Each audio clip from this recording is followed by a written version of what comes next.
Hey guys, how y'all doing today? My name is Franchise Fanatic and welcome back to the channel. And today, for you guys, is another movie review. Today's a bit of a special one. Today we're talking Aquaman 2, aka Aquaman and the Lost Kingdom. This is pretty crazy because I'm seeing this in 2024, but realistically it came out, in 2023 last year. And this is the last DCEU movie. I know someone pointed out in the last DC videos, comments saying, hey, franchise, it was never officially called the DCEU, and yeah, they're right. It was never officially coined anything, really. But, everyone else in the world called it DCEU, so that's just what we're calling it. But yeah, pretty crazy. It's the end of the quote-unquote DCEU. What started in 2013 with Man of Steel is now ended with Aquaman and the Lost Kingdom in 2023. So about a decade of DCEU content. And again, you're going to be seeing some LEGO DC supervillains because I figured this was kind of the best DC game to kind of showcase all of the DCEU stuff, but, primarily Aquaman 2. But before I get into the review, it's just, I gotta say, it's crazy that the DCEU has had, this many movies, but also the fact that, it's over.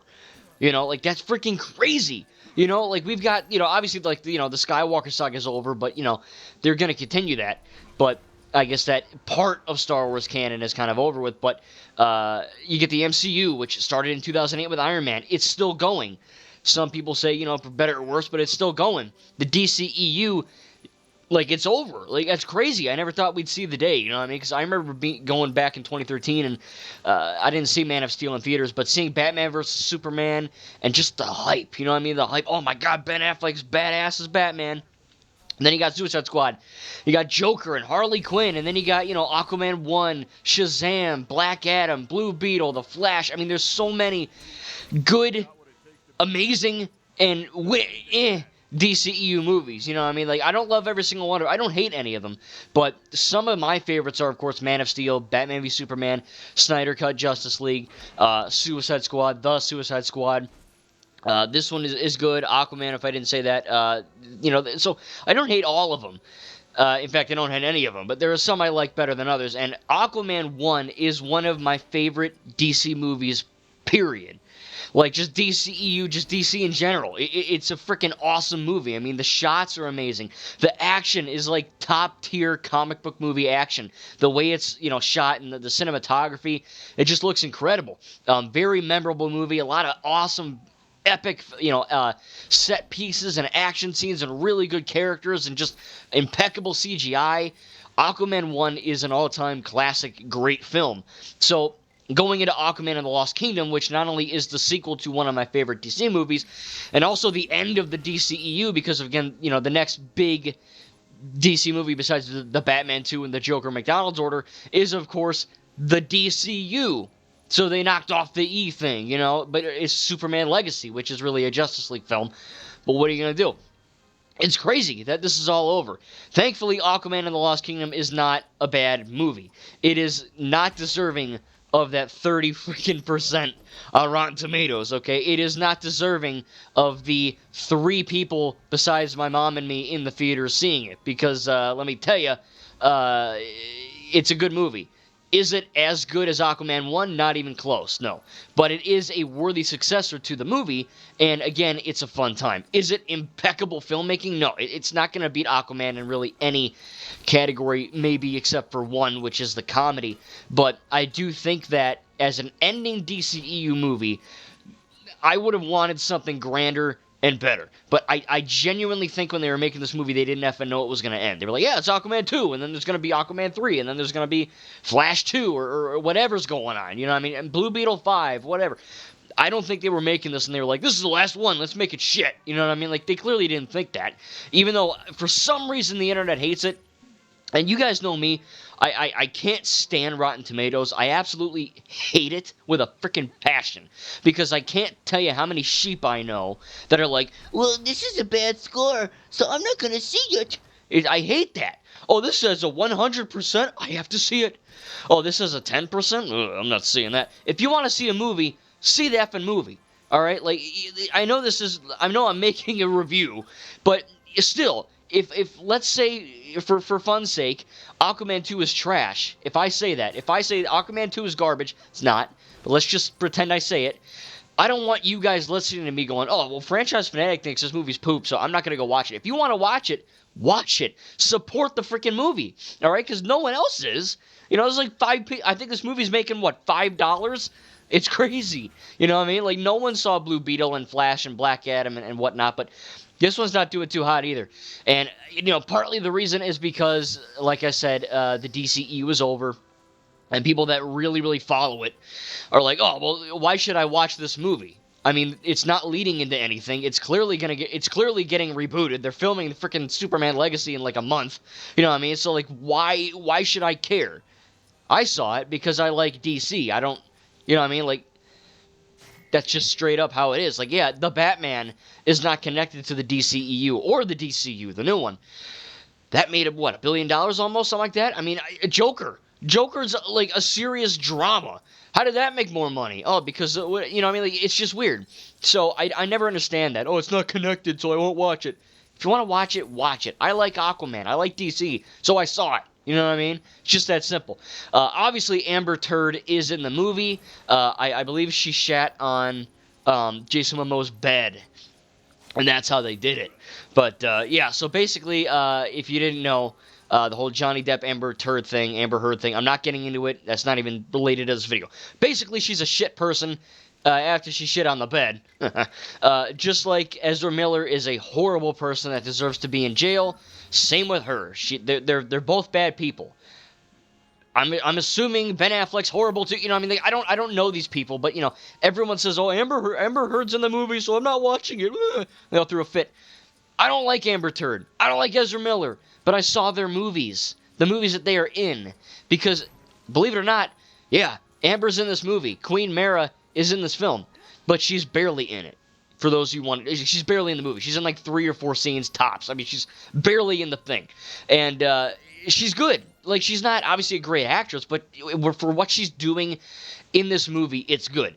I know it's hard to do this, but trust me, if you want to watch a movie and a certain actor you like is in it, I would still see the movie. Like, unless they're like a murderer or something. But yeah, Amber Turd and Ezra Miller are horrible people, but like, their characters didn't do that. You know what I mean? Like, I don't know. Maybe it's weird. Maybe I'm weird. But I know those are a few reasons why people aren't seeing this movie.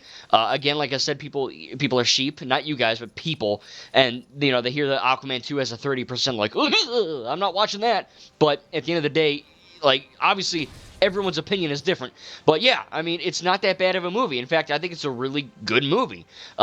It, like I said, close to Aquaman 2 or Aquaman 1? Not even effing close, but it's still a good film. So let's get into it briefly. I just had to give that because I know we're almost 10 minutes in, but this is the last DCEU film, and I really am passionate about this franchise, even though it's down in the pooper right now. I just wanted to kind of tell you guys. So I'm not going to spoil it, obviously, but there's some crazy stuff that happens. Again, there's no post-credit scene, so don't worry. Nothing leads up to it. I'm assuming not. But there are a lot of things that happen in this film that are pretty cool, right? Aquaman's baby. Apparently, the baby dies in the comics. I haven't read the comics, but that's what I hear. And I'm sure all the pro-choicers are like really happy, but nah, the baby doesn't die. So, I mean, that's all. They literally said that all over the internet. So that's not a spoiler. Baby's alive. But at the same time, it is really funny because on the surface, get it? It should be a better movie, right? I mean, James Wan is back. It's got all the DNA from the first one. Just make it better, but the same. But it seems like they were trying to focus too much on the story because there is action. And some of the action is really good. But it's just not everything in this movie. From the action to the writing to the everything, CGI even, it's just not as strong as Aquaman 1. But as its own movie, it's still pretty effing cool, man. The action scenes are really cool. There's a few shots, I'm not going to spoil it, but there's some shots in here that are like really cool. Like, they blew my mind. The action scenes between Orm and Aquaman, or, you know, when they're working together and all that to fight Black Manta. It's really good stuff. Orm has a lot of awesome fight scenes in this. I'll tell you that right now. The way they're shot, the cinematography. James Wan, still, while not as strong as the first one in terms of the fight scenes, they still are really good.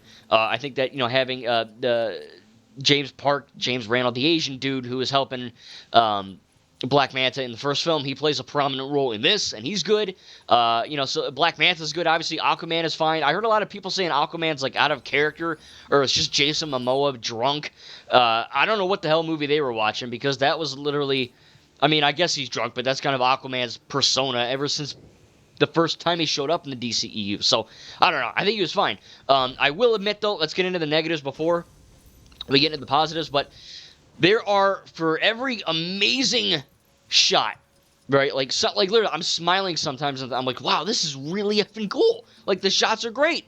There's one that isn't good, and that extends to the CGI. The CGI, again, it's a very CGI-intensive movie, you know what I mean? Because you get the people underwater, you get the freaking weird crab guys, and the whole, you know, everything underwater is obviously CGI, all the creatures and whatnot, and the blasters and the lasers, and then you get the people underwater, like Aquaman or Orm or, you know, Arthur's mom, and all their hair is CGI because obviously it just is, you can tell, but it looks really good. But for every really good scene, there's one where, you know, that one fish guy kind of, I saw like a little clipping in a rock, or, you know, oh, you know, there's this crazy battlefield, and Aquaman is talking to John Rhys-Davies, who is Gimli and frickin' Sala from Indiana Jones. He voices one of the crab shrimp guys, and all I hear is Sala and Gimli. But, you know, Arthur's talking to him, and you could tell Aquaman is a complete CGI person. Like, I looked at his face. Maybe it's because I have glasses, but I saw his face, and I literally cringed. I'm like, oh, God.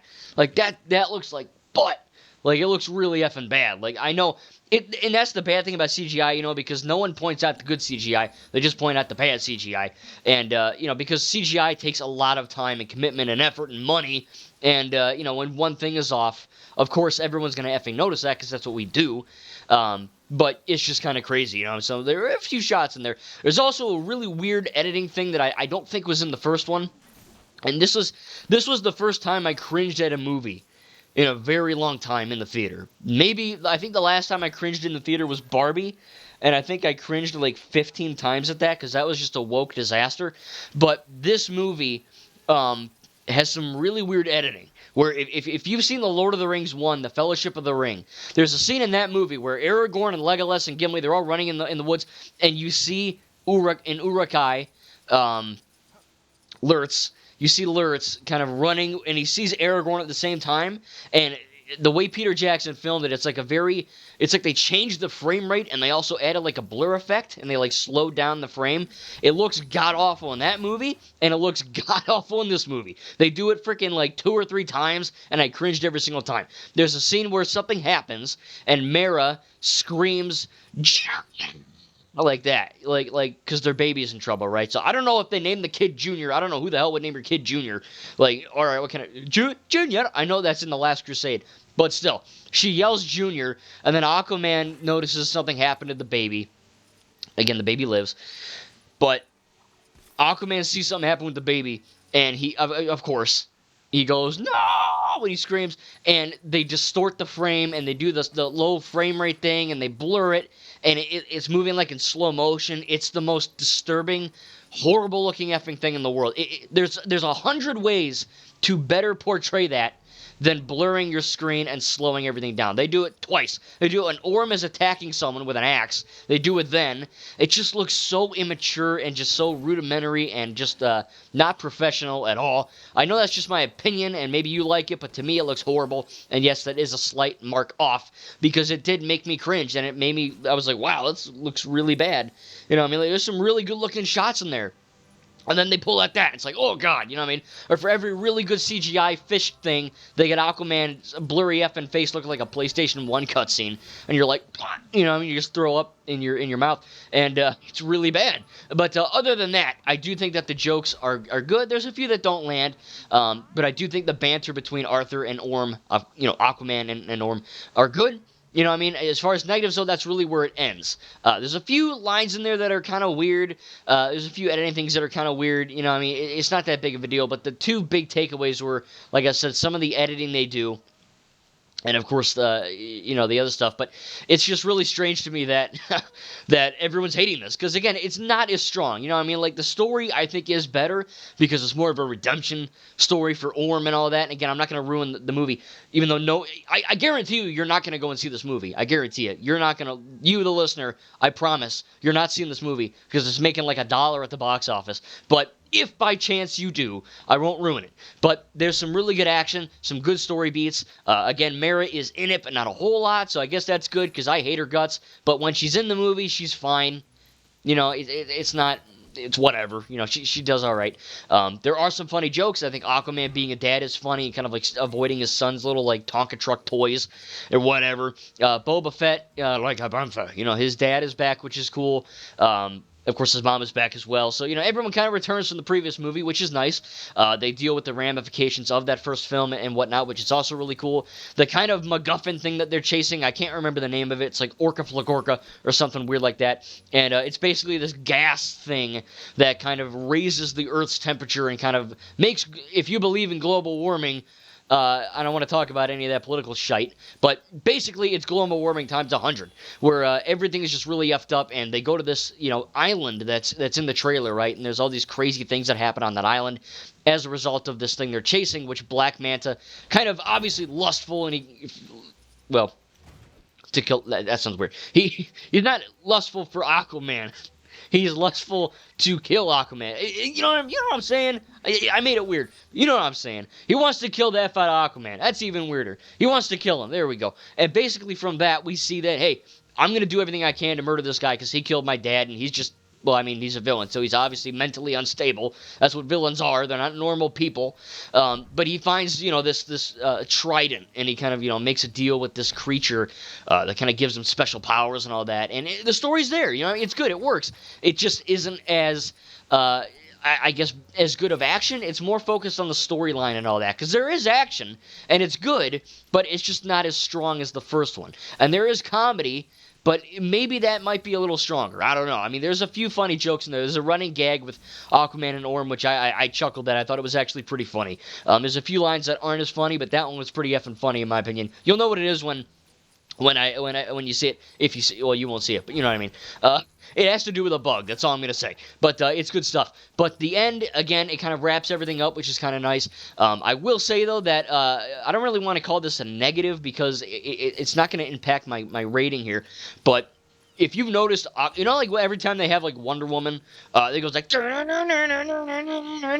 that theme song, they blast it in like, especially the Whedon version of Justice League, they like blast it to hell. It's like every time you see Wonder Woman, it's like, shut up. It's a good song, but shut up. Same thing happens here. If you've noticed a trend in the DCEU, it's that every time Aquaman does something of value or substance, he yells like a bitch. He goes, I don't know if you caught that on the mic. You probably did. It probably just distorted in the mic, but he literally wails like a banshee, or like a crazy witch from like Elden Ring. He goes like, yeah, you know what I'm talking about, right? He does this really cringy, girly yell, and it's like everywhere. Cause like you hear Aquaman talk, he's like, yeah, I'm from Atlantis, like Queen Orm or Queen whatever. My brother, he's over there. I don't fuck fit. And then it's just like, it's just like the most like obtuse Mario yell in the world. It's really freaking weird. And they do it a lot in this movie. They do it like 6 times, and every time he does it, it's really annoying. Again, it's not like a mark off the movie because it's not like an objective bad thing. I just don't like his screaming. And you've probably seen it trending on Twitter or X or whatever. I'm calling it Twitter. The ending of the movie, I'm not going to say what happens, but let's just say the last memory of the DCEU is him screaming like a girl. Let that sink. It's not like a bad ending, okay? The ending was funny, and it's in character for him, but like I walked out of the theater, I'm like, the last thing the DCEU has to offer is him yelling like a little fairy girl, and I hate it. Like, I don't know. Like, it didn't bother me the first time, but every time he does it, like, it's just, it comes out of nowhere. I don't know. I'm probably ranting on it, but I don't like it.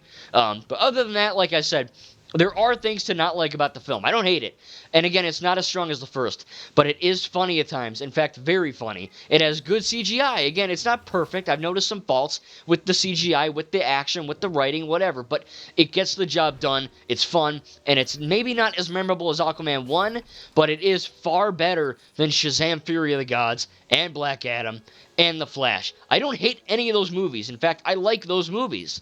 I liked Black Adam. I hate Ezra Miller. I want to punch him in the jaw, but I liked that movie.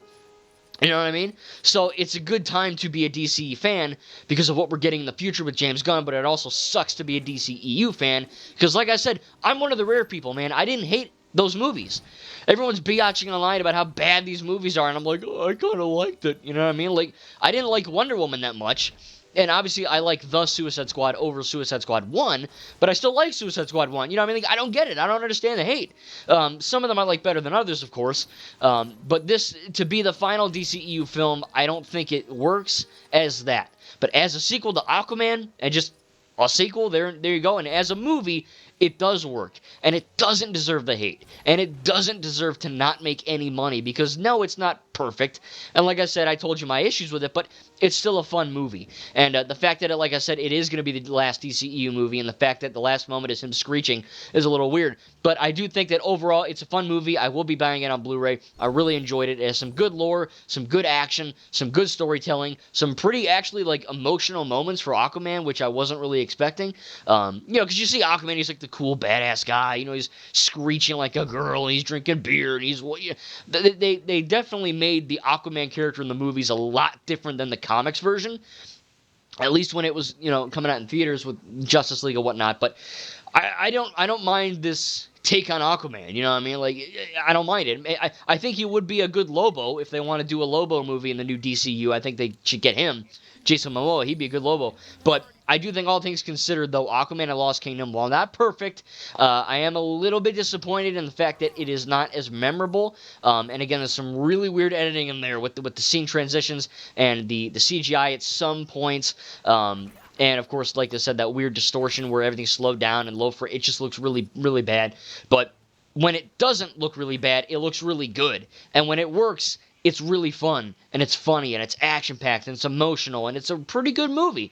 I definitely think it is better than what people will give it credit for. I know, like I said, no one is seeing this because it's the final one. Who cares? Amber Turd. There's a million things pointing against this film, but I enjoyed it, and I think you would too if you wanted to go and see it. So if you had any intentions of seeing Aquaman and the Lost Kingdom, and you're on the fence, just go and see it, man. Like, I think you'll like it. It's not, in my opinion, as good as the first, but it is better than some of the other ones in the DCEU that we have been getting in the past. But I am excited to see what this new DCU holds, and again, it does kind of suck that we're at the end of this road. Like I said, I never thought we'd be here. I thought this universe would be going until I'm 90, you know what I mean? Or eventually, if I ever have kids, you know what I mean? Maybe, and then, but like, no, like, it's over. Like, 10 years, that's it. Like, the MCU is still going, Star Wars is still going, and I'm grateful for that, but it's just insane to me. You know what I mean? That, like, I remember when Man of Steel came out, and now it's just over, and it's just going to be a poof. You know what I mean? It's going to be a distant, and I know they're going to say, oh, it's still canon because of the Earths and the multiverse thing, which I'm glad it is, but there's a lot of missed opportunities, man. Like, I wanted to see that Ben Affleck Batman movie. I wanted to see more from this universe. I wanted to see more Wonder Woman, and even though hey, by the way, though, I'm glad she didn't make a 38-second appearance, because she does that in, like, every movie. I didn't see Blue Beetle, but I'm assuming she's in Blue Beetle, just for, like, 5 seconds. You hear that, and she just leaves. But I don't know. I mean, I'm excited. I was excited to see more of this universe, especially after the Snyder Cut. I was like, this is cool. There's a lot of new things. I mean, this was the first comic book universe where we got PG-13 and R-rated movies. I know Marvel's doing it now, but that was insane back in the day. You know what I mean? Because, like, PG-13 obviously is not for children because it's for teens, and obviously in franchise land, not me land, but movie franchise land, teenagers and children are different because of the ratings, right? So the DCEU was never for children, but the fact that they were targeting teenagers and adults, and then some of the movies were just adults, is crazy. It was a very ballsy, risky thing to do, because, like, Suicide Squad 1 is for teens up, The Suicide Squad is for adult, and I know, parents take their babies to these, I know, but realistically, if you look at the ratings, you're supposed to be 13 up, not like 6 up. You know what I mean? That's just parents, I guess. But it's crazy to me that they were able to even do that. And the fact that it lasted this long doing it, it does suck because I wanted to see more from it. But overall, at the end of the day, Aquaman and the Lost Kingdom is a good time. Not perfect, but hey, it's the end of the DCEU. And I think it kind of, in terms of that, it kind of went off with a screeching screech, if you know what I'm talking about. But overall, as a sequel to one of my favorite DC films of all time, it's nowhere near as good, but it's pretty darn close. Tell me in the comments down below what you thought about Aquaman and the Lost Kingdom if you saw it. I doubt you did, but if you did, please tell me in the comments what you think. Again, this was kind of like an ending video here, the DCEU. I am going to be making a DCEU tribute hopefully everything from Man of Steel to Aquaman 2. I'm going to wait a little bit to get some clips in there, but I do want to make a tribute to kind of cap that off, because, again, I really enjoyed this universe, and I hate to see it leave. Thank you guys, and we'll see you in the next video.